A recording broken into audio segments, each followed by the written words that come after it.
falyasum. Sadaqallahul azim.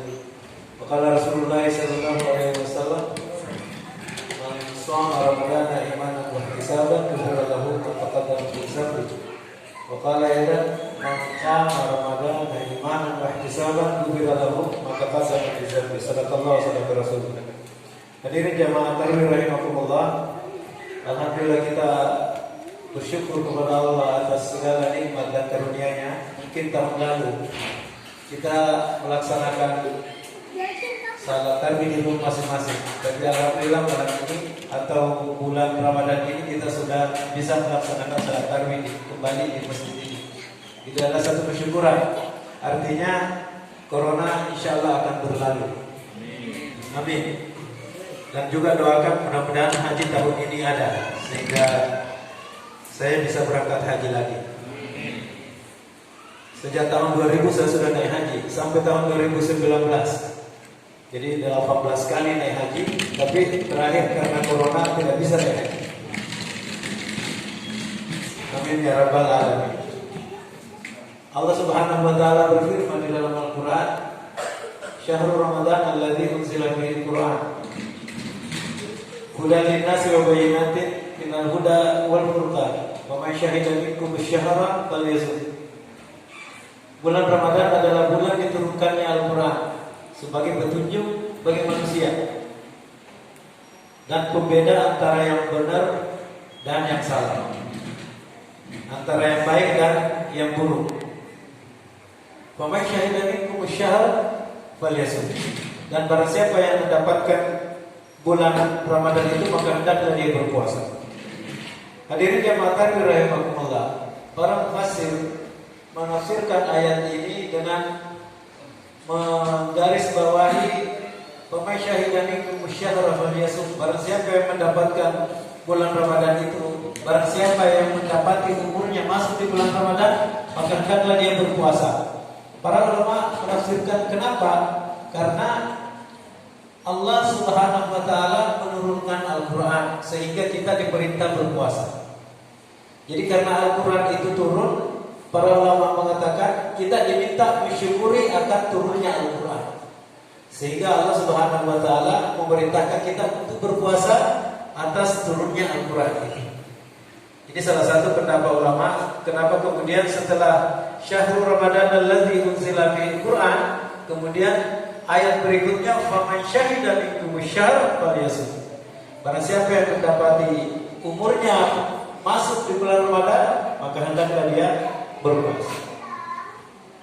Wa bil haqqi anzalahu wa bil haqqi nazal. Dan dengan kebenaran Allah menurunkan Al-Qur'an dan Allah betul-betul menurunkan Al-Qur'an. Jadi di sini ada dua makna. Makna yang pertama adalah Allah menurunkan kebenaran dengan Al-Qur'an, dan yang kedua adalah memang Allah betul-betul menurunkan Al-Qur'an. Kenapa Allah menegaskan hal ini?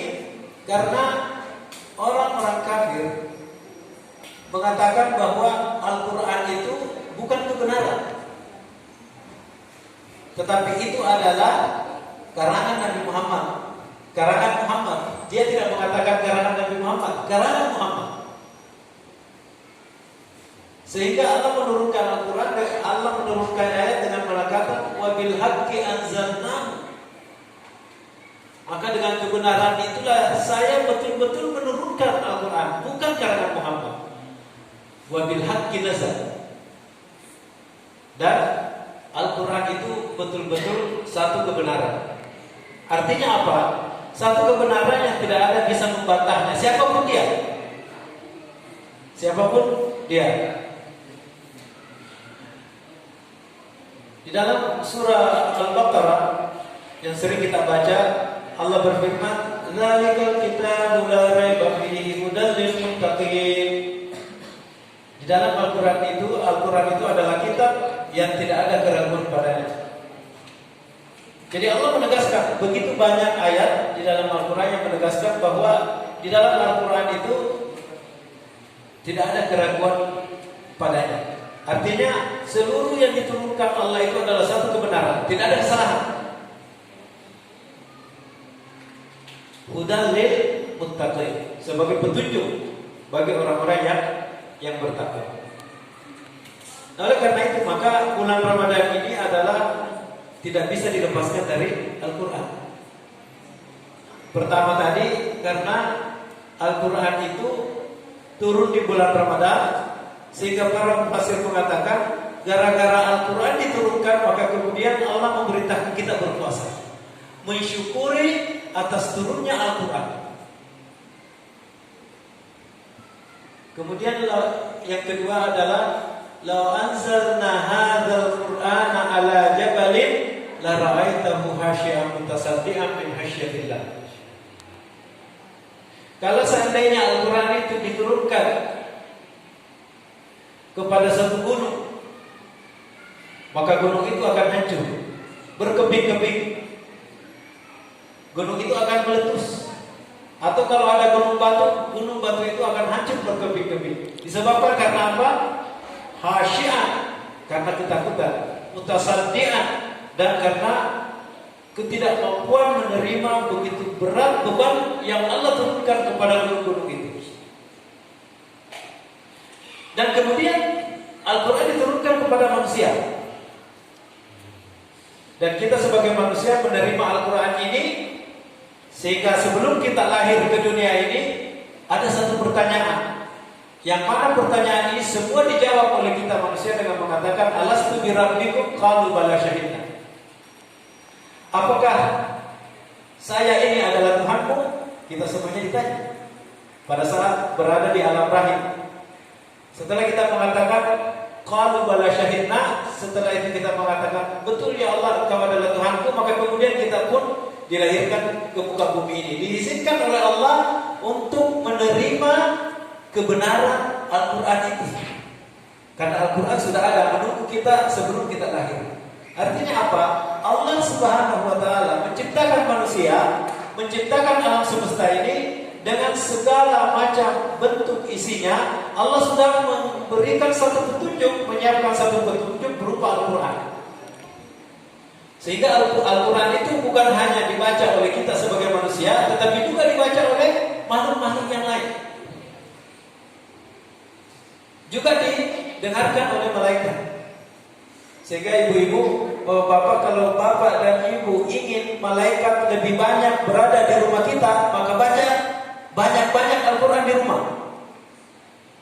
Karena malaikat itu tidak akan pernah absen ketika seseorang membaca Al-Quran. Dia pasti hadir dan datang mendengarkan bacaan kita. Ya, ini hadis Nabi SAW. Setiap kita membaca Al-Quran, itulah sebabnya kenapa ketika kita mau membaca Al-Quran, kita berwudu terlebih dahulu, terus kemudian kita membaca At-Ta'uz, A'udzubillahi minasyaitonirrajim, Bismillahirrahmanirrahim, baca Al-Quran. Ya. Kalau di surah Taubah tidak pakai Bismillah, ya langsung bara'atun dan seterusnya. Tapi tetap membaca A'udzubillahi minasyaitonirrajim. Kenapa? Karena pada saat itu malaikat siap-siap mendengarkan kita untuk membaca Al-Quran. Malaikat ikut mendengarkan Al-Quran yang kita baca. Sehingga orang yang membaca Al-Quran di rumahnya, maka dia akan memasukkan malaikat di dalam rumahnya. Malaikat rahmat, ya, bukan malaikat pencabut nyawa, ya.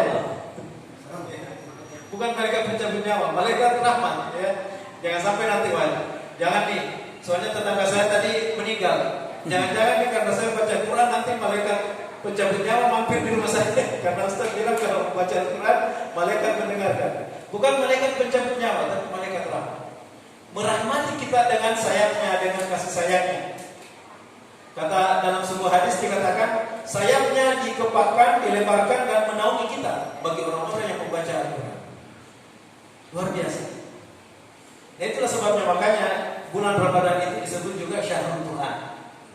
Kenapa disebut Syahrul Quran? Karena yang tadi itu Allah Subhanahu wa Ta'ala mewajibkan puasa di bulan Ramadan.